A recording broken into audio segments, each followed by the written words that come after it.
Welcome everyone to What's New in Genesis 2021, presented by Andy Henderson. My name is Donna Long and I will be your host during today's webinar. Andy Henderson is a principal systems engineer at Vitec, where he is responsible for consulting and training. Prior to joining Vitec, Andy spent 19 years as a systems architect for Northrop Grumman, where he performed systems engineering work, test and evaluation, and reliability and maintainability engineering on a range of programs. These included NASA proposals, UAV programs, and projects with the Vehicle Management Systems Group. In his spare time, Andy is an avid radio control model helicopter and airplane aerobatic pilot, and can be found most weekends at local RC flying clubs or in his garage repairing his fleet. Before Andy gets started, I do have a few housekeeping items. We will be answering questions at the end of the webinar. Please send your questions in through the question tab on the webinar control panel. If we do not get to your question, we will reach out to you after the webinar. The webinar is being recorded. If you experience connection problems during the live presentation, a recording will be made available within 1 business day. The recording will be published on Vitec's webinar archive located on our website. At the conclusion of this webinar, a survey will open on your screen. Please take a moment to give us feedback on today's presentation or on what topics you would like to see covered in future webinars. Now I'm going to turn the presentation over to Andy. Welcome, and thank you for joining us. All right, so welcome to the What's New in Genesis 2021 presentation. My name is Andy Henderson. I'm a Principal Systems Engineer at Vitec, and I'll be guiding you through what's new in Genesis 2021. All right, our agenda for this presentation will include a very brief introduction to Genesis, just as a quick refresher. We're going to discuss additions to parameters in Genesis 2021 and the new binding techniques for parameters between entities in Genesis 2021. We're going to discuss the addition of the concept of inheritance, which can be used to streamline architecture development. And we'll also have a quick discussion on other new additions and features added to Genesis. And finally, we'll do a quick demo of some of these new features, just kind of a recap of what we looked at in the charts, so you can see it working in the tool. Okay. All right, so what are the major changes in Genesis 2021? And how can you leverage them to improve your systems engineering efforts? Well, that's a great question. So the biggest visual change we've made is a user interface motif refresh. We've updated our user interface to the modern Office 2016-2019 motif. It makes Genesis look and feel, current again, right? This is just a look change. Under the hood, it's the same Genesis menu and ribbon structure that you're used to. We've also added in native support for the concept of inheritance in the physical decomposition of your system. Now, when you have a generalized component, its specialized components will inherit attributes and parameters from that generalized component. Of course, if you want to override an attribute at the lower level, we'll allow this as well. This will save time and effort and ensure you're not inputting the same attributes and parameters multiple times throughout your architecture. It'll help to minimize data entry errors and help keep your architecture in sync. Our final major change was to the parameters themselves. We've changed available parameter fields slightly. We've added parameter binding. What this means is that you can now connect one parameter in one entity to other entities for their use. In other words, when that originating parameter is changed, that change is pushed to all the entities bound to that parameter, again helping to ensure consistency across your architecture. Overall, Genesis 2021 has made significant progress in delivering the power of architecture to manage complexity with the analysis required to engineer with rigor. Get to the next chart. There we go. All right, so let's do a quick recap for anyone who may not be really familiar with the Genesis product, okay? So what is Genesis? Well, Genesis lives in that descriptive architecture piece of the engineering work and exists to kind of manage that bookkeeping of systems engineering as far back as you want to reach. From that first expression of need through verification and validation, this really frees you up for the creativity and inspirational part of performing systems engineering, okay? Genesis is all about visualizing that systems engineering information. That's what we do. Right? Genesis helps to visualize that systems information, not only for capture in Genesis, but for other engineering disciplines and tools in their formats. We generate those artifacts that can be readily consumed by other engineering disciplines and tools, all while working to integrate the architecture with analytics for engineering rigor. All right, so GENESYS is really built on three fundamental technologies. The first, right, the systems meta model. This is our effort to take the implicit systems information model and make it explicit. This becomes the common language of systems engineering. It's a defined structure, right, to capture and communicate systems engineering concepts. It's that core meta model that is extensible and tailorable for each organization's special issues and needs. This common language really lowers the learning curve all around for entry into good systems engineering. So now that we have this meta model, it has to be instantiated somewhere, right? So hence the design repository. We don't do the check-in, check-out method, right? We take a more collaborative approach. We work at a more atomic level, a common database where changes made are shown instantaneously to other users, no delays. Okay. View generators, right? Views are the visualized systems engineering data, and GENESYS generates those visualizations from that data. You're not drawing a picture only when you're doing something on the screen. You're updating the model directly through that diagram. Many other tools are fairly diagram centric. That's where the diagram is being built. In GENESYS, you build the diagram, you're building the back end, you're building in the meta model, and you're building the structures. Okay. GENESYS really takes care of that systems engineering bookkeeping for you, right? The GENESYS technology truly empowers that whole engineering team to build the integrated system definition and maintain it throughout the life cycle of your product. All right, so here's our new user interface motif. It looks great, doesn't it? We've updated the user interface of GENESYS from the old Office 2007 light blue scheme.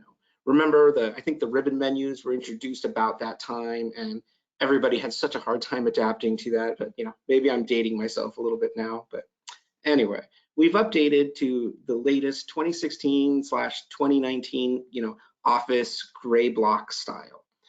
This is just a skin change. The ribbons are basically the same as previous releases. The only major thing to note here, other than, of course, how good it looks with the new motif, is that now the application menu, which used to be accessed under that GENESYS icon ball up in the upper left-hand corner of the window, is now accessible under the file ribbon option. Still has all the same options. It's just now located under that file menu option in the ribbon. Okay. All right. So in GENESYS 2021, we made a few changes to enhance the parametric fields. Excuse me. We've added a minimum, maximum, and a precision to the available parameter fields. We've removed the threshold parameter field as well.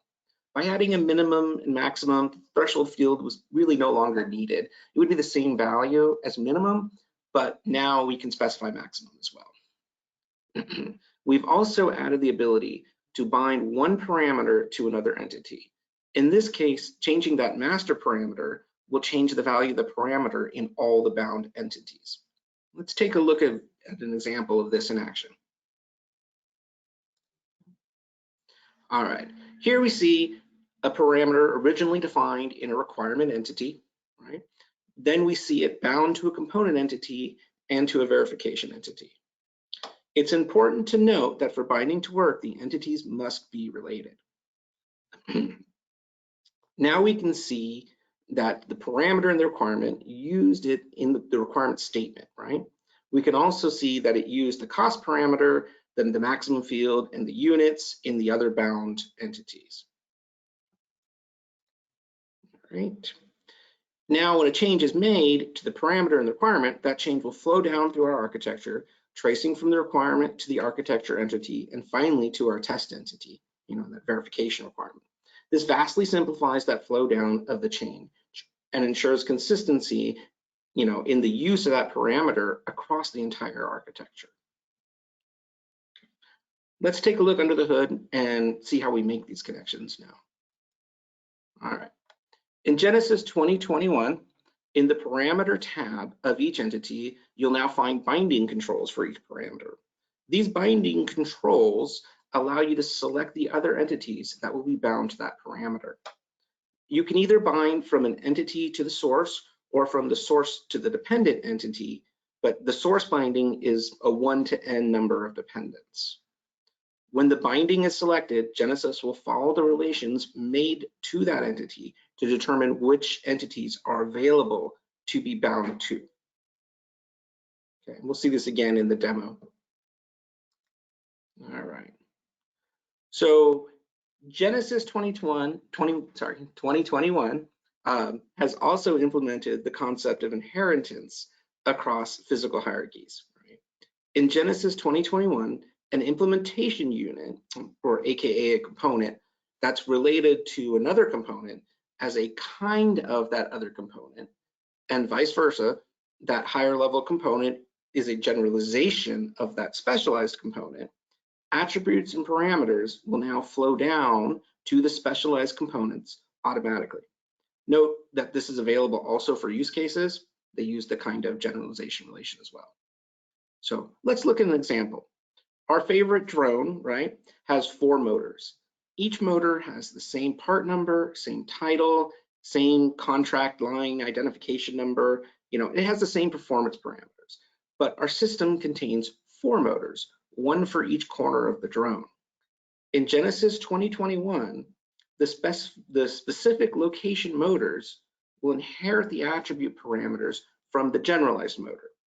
Think of all the time savings by not having to enter that same data 4 times. And don't forget the fact that inheriting attributes and parameters like this will ensure consistency between those components in the hierarchy. Okay. Of course, sometimes you'll want the attributes and parameters in the specialized component. For instance, what if there's a left and right rotation motor? So the part number is off by a digit, right? But all the other parameters are the same. That part number attribute can now be overridden. Okay. All right, let's take a look at how we do that in GENESYS. So first we see that the flight motor is a generalization of that front left motor, and vice versa, the front left motor is a kind of flight motor. Note the relationship attribute of type is set to inheritance.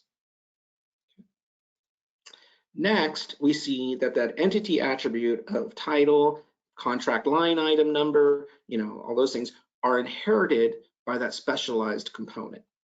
Notice the text is grayed out, right? Number, are inherited, excuse me. Notice the text is grayed out, that, that shows that this attribute is not modifiable, right? As it's inherited from that parent. But now we want to modify the description attribute. We simply click the override control to the right of the attribute, and now we can modify that attribute. Right? So click the control, and we can modify the field becomes available again, and we've overridden that basic inherited value. All right. Simple inheritance also works for parameters of the component or use case as well, right? As we can see in this example, the parameter for cost is inherited in the specialized component without having to bind it through parameter bindings. It's just a straight inheritance. Okay. We can also see that in this case, mass is inherited as well. All right. Okay, so those are the inherited parameters. All right, so let's take a look at a few of the other new features since we've now gone through kind of the major feature changes. We've made some updates in regards to handling diagrams. First up, and one of my personally favorite changes, we've modified the TeamView script output, which is our HTML output of the entire GENESYS database, right? We modified it to allow the user to select what they want the default behavior to be when they select an entity in a diagram. All right. Previously, when selected, the user was taken to the entity's property sheet and then had to select the diagram from the dropdown. So every level down, you had to go hit the dropdown, go to the diagram, next one, drop-down diagram. Now, with GENESYS 2021, the user can select the default to graphical view checkbox, and the diagram navigation will default to going from diagram to diagram.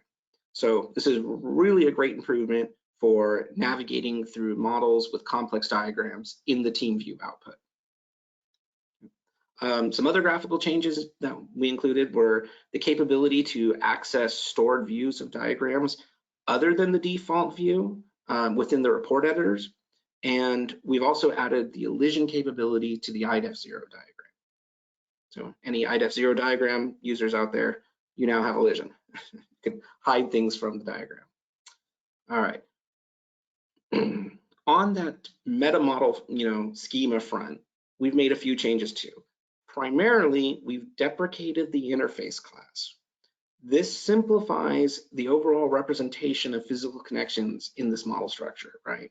Now, the link class has become hierarchical. So your highest level link serves as your interface and then decomposes into each level of connections between your components. We feel this very much simplifies physical connections. Of course, if your organization is really dependent on interface class, or the interface class, I'm sorry, we will offer a schema extension that can bring back the interface class into the 2021 schema.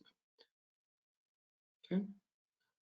We've added a few new enumerations to the link and full port classes as well. Basically, we've just added the options of power and electrical. A few other things we've updated, underneath the hood, so to say. We've extended the link selection algorithm in simulation to evaluate which components it's linked to and what functions are allocated to that component or those components, and then to the items flowing over the links, right? We did this in order to figure out what are the source and sync functions in order to select the correct link at runtime in the simulation. This is very much just a detailed simulation update to correct the selection of links, but that's included as well. Other things we've done, we've updated the Model Center MBSE connector to align with Phoenix Integration's latest release of the Model Center MBSE tool.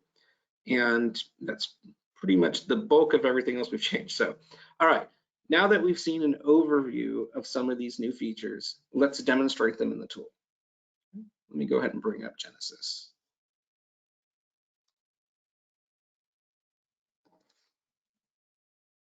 All right, so welcome to GENESYS 2021, right? And our new Office Motif. As you can see, it's very much like any Microsoft Office tool with the coloration, the ribbon menus, everything. But again, it's very much still the same menus. I think it's just better looking personally. The one change is GENESYS, the application menu, that ball is now gone and it's been replaced by the file menu. When you select the file menu, you get exactly the same options that you had before. I think it just looks a little better. So the file menu is available in every window, just like the application menu was. It's just now under file. So let's go ahead and talk about parameter binding. I'm going to navigate in GENESYS to the requirement class, bring up a entity that has a parameter, show you how we bound it, and make some changes and let you see that happen live. Okay. All right. So in the requirement class, in our drone example,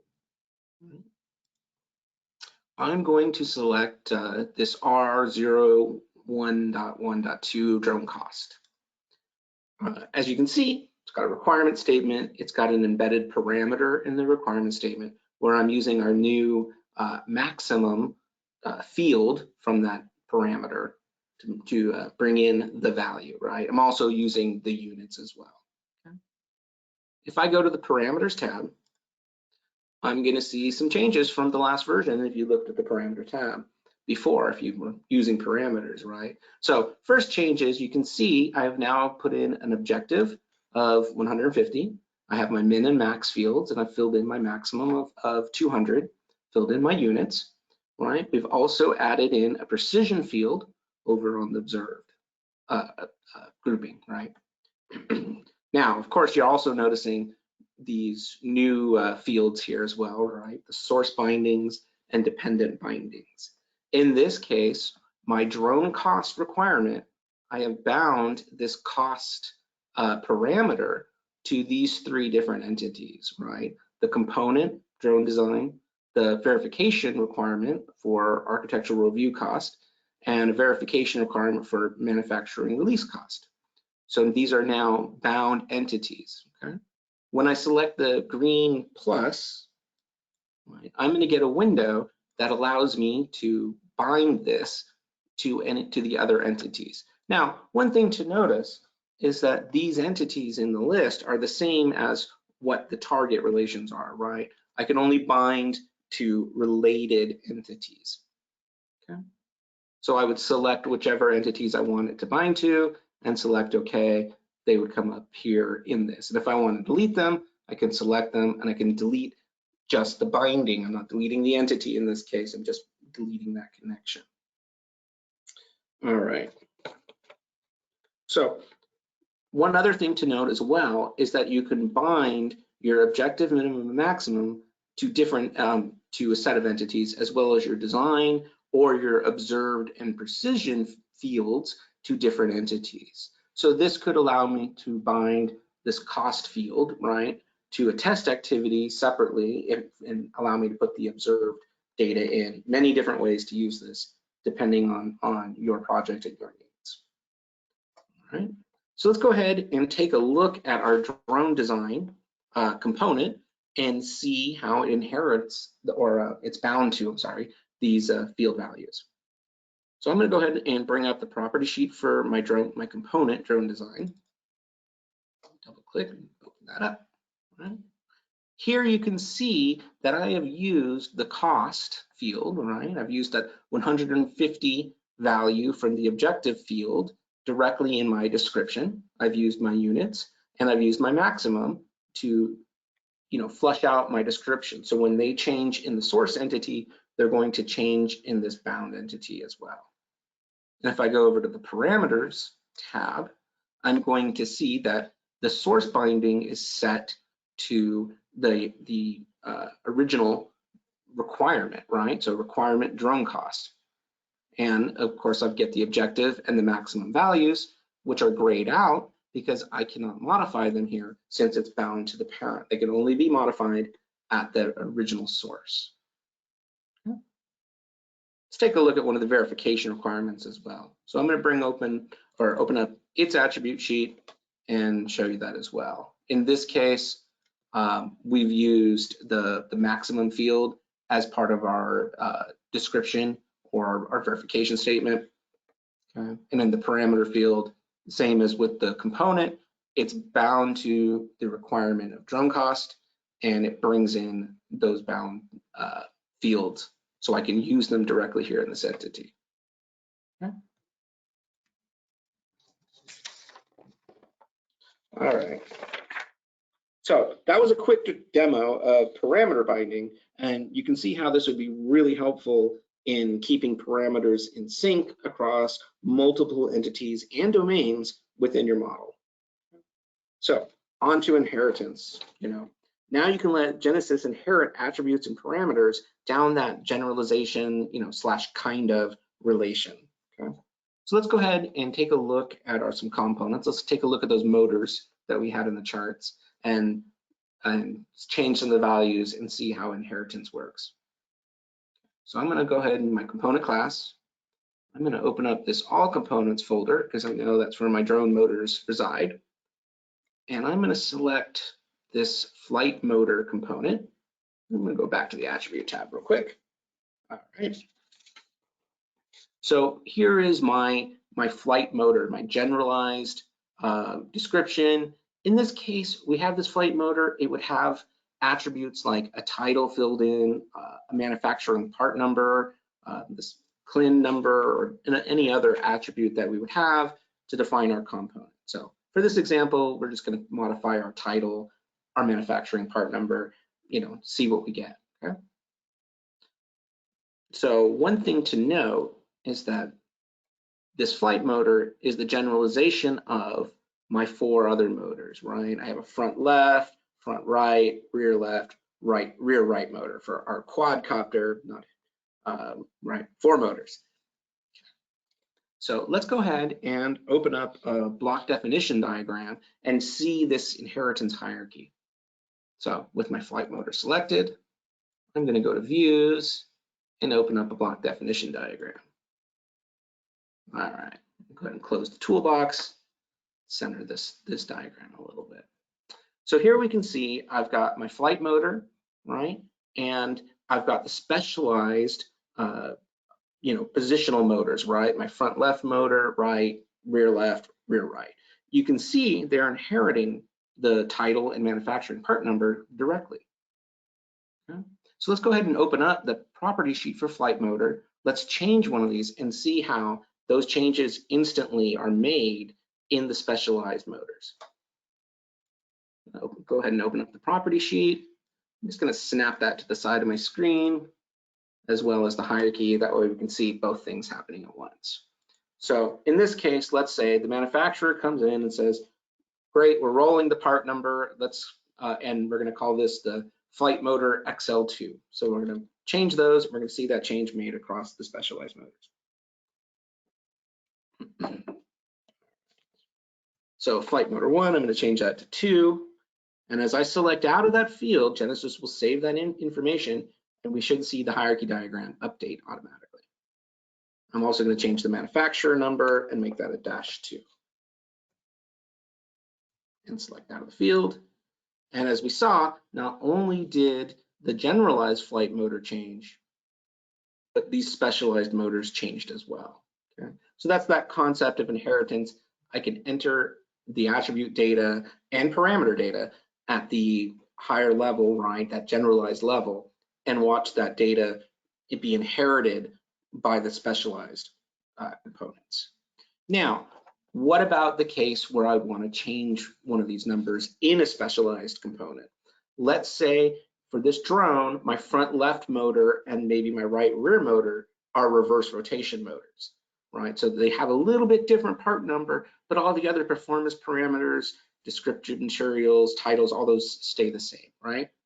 So let's go ahead and show you how we would do that. It's how we override these values. So I'm going to open up the property sheet for the front left motor. Okay. And again, I'm going to just snap it to the side. There we go. And as you can see, those fields are grayed out, right? I can't change them. But there's a new icon here off to the right, which is the inheritance icon. When I press that icon, I can now override the value and enter in the value that I need. So let's go ahead and override the title and manufacturing number. So I'm going to select the override button. Notice little red X comes on, so I instantly know this is overridden, as well as it's no longer grayed out, so I can modify the field. And I'm just going to put a -R on it to show this is a reverse rotation motor, right? Let's do the same for that manufacturing part number. Again, selecting the override, I'm going to put a -R for reverse in this case. And as I select out of there, again, you can see the block definition diagram is updating on the left with the new value, right? It's not inheriting those values anymore. Okay. All right. So that's a quick demo of inheritance, right? And being able to override as well. Okay. Now, there's one other thing I'd like to quickly show you. Again, it's one of my favorite things we've changed in the TeamView script. Okay. All right. Let's go back to Genesys to the Project Explorer.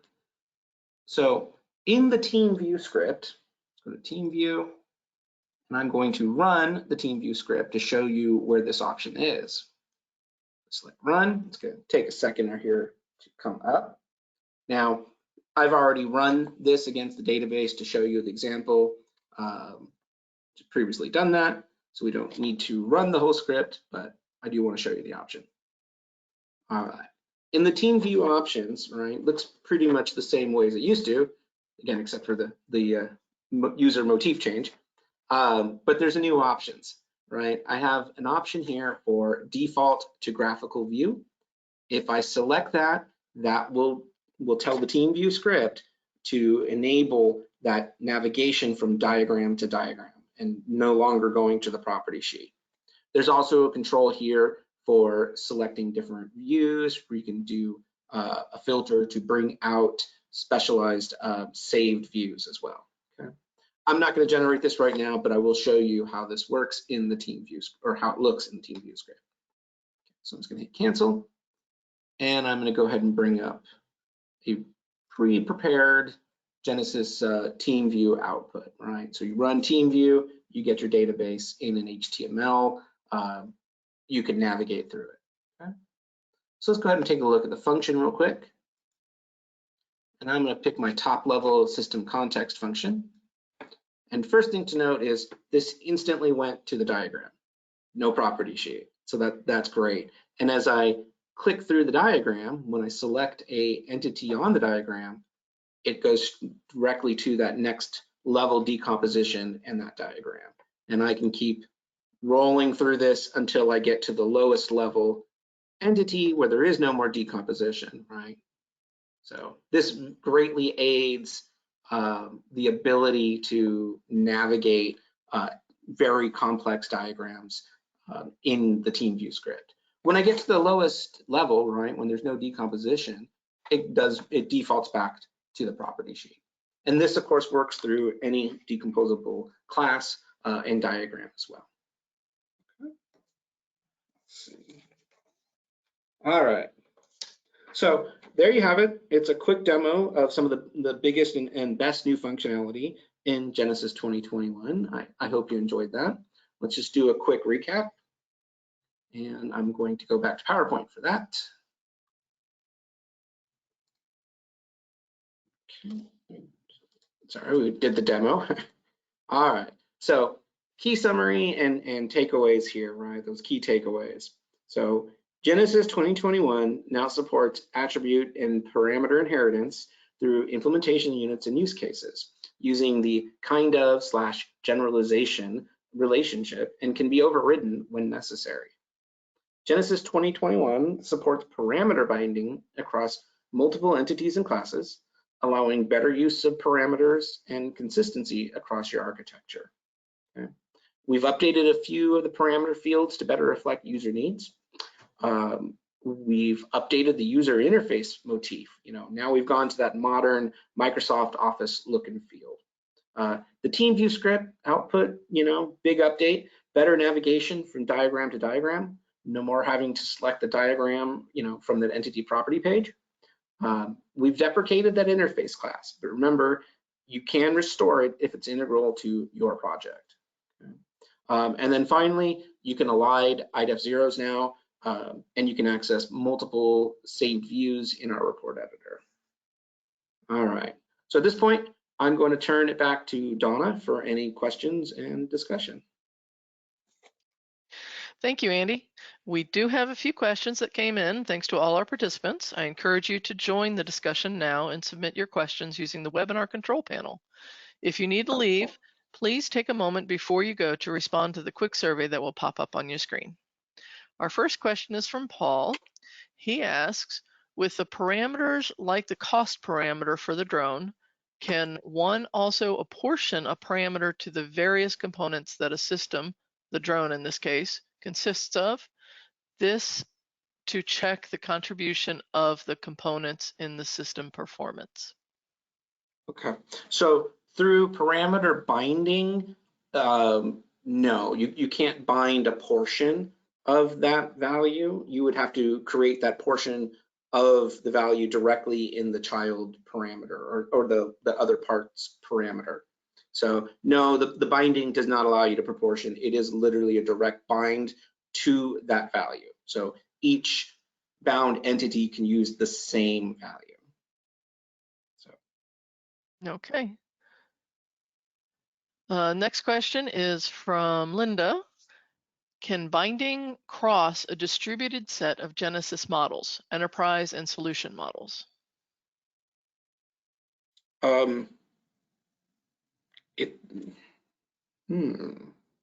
You know, that's a great question. I'd have to do some research and get back to you after the webinar to be sure, but it does work within a single project. I'll have to find out and do some research if that would work across multiple projects and cross-project relations. Yeah, hey, Andy, if you have a relationship with an object, you can do binding. Okay, great. Thank you, Donna. No worries. So the next question is how can you discover where inheritance has been overridden in the architecture? So as we were looking at it, right, we had that small icon to the right that allowed you to control the inheritance, and it would show a little red X in the corner to show that that is being overridden, as well as the field itself will no longer be grayed out, right? It'll be in black text and modifiable. Okay. And on inheritance, can that be used with DODAF and SysML schemas and reports? Yes, yes, it can. Okay. Through the, I'm sorry, so that is through that implementation, or I'm sorry, was the question was for inheritance or for parameter binding?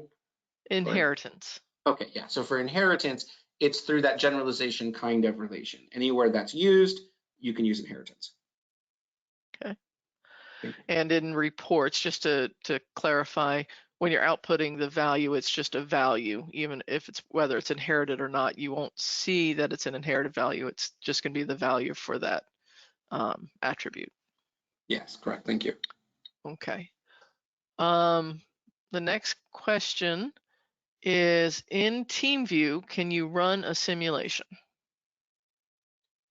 No, TeamView is a static output and view of your database. So it is something you can output and zip up and send to somebody. They can view all the relations, all the diagrams, but you do not interact with the database or anything like that. It is a static representation.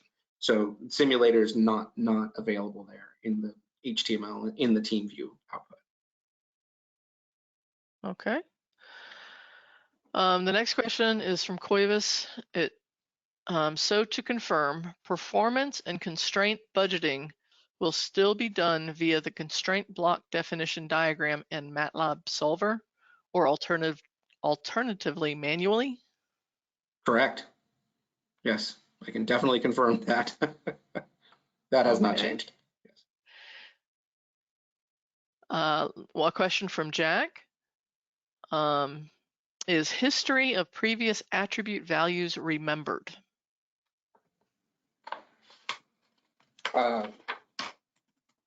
In the inheritance, in the inherited sense, I take it, it would be remembered in the inherited attribute for sure. I'd have to look into that to make sure to see if it was being captured in the specialized component. So we'll do a little research and get back to you on that one. Okay. Daniel asked, how do you put a parameter value into a description field, such as the objective parameter field? Okay. So in any description field, you can right click and enter the context menu, and there's a parameter option that you can then navigate through that will display the available parameters. And as you select them, they will then enter the description field where you had selected the context menu from, right? You would use your cursor to select the point you wanted to put it, right click, enter the context menu, go to parameter, and then go to insert and grab that parameter. Okay. And another question is, can you provide more information on what you mean by the word precision as a new parameter field? And this is from Carl. Okay, so the precision field was attached to the what was it, the observed field, right? I bring up GENESYS to make sure I'm seeing it. Let me see.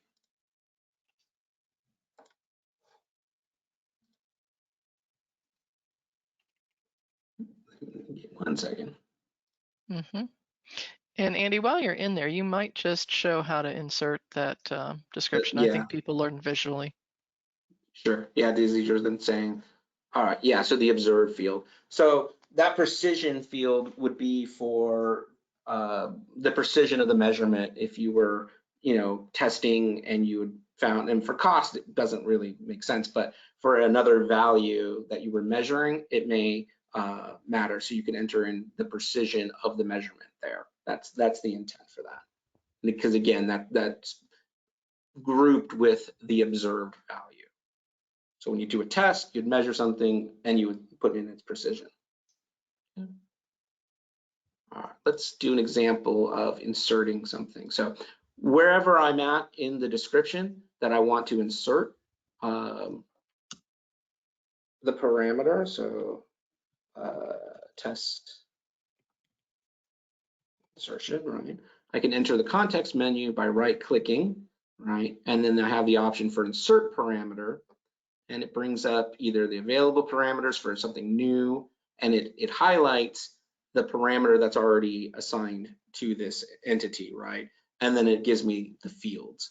So I can go ahead and put in the objective, say, by selecting objective, and there GENESYS inserted it right into the text. Now, wherever you go to report out or use this, GENESYS will replace that with the actual value. And Andy, we have another question that would be easier to show. Is there a way to limit the parameter fields that are shown on the parameter tab? And this is from Yes. Debbie. Okay. Yes, you can turn those off as properties, right? So if I go to the File menu under Preferences, and I believe it is under, well, since I've looked, Parameter Display, and here it'll allow you to turn them off. So if I turn off Precision and maybe turn off Observed, I select OK, they should disappear from view, right? Yeah, they're now no longer shown. You can't use them per se. Okay. Okay, thank you. So another question about parameters from Brian. There's a big difference between GENESYS 2020 R2 and GENESYS 2021. How does the parameter values get transformed when moving into 2021? Okay, that's a good question too. So the importer, right, when you bring in a GENESYS 2020 project, it is going to, it has to deal with the removal of that threshold field, right?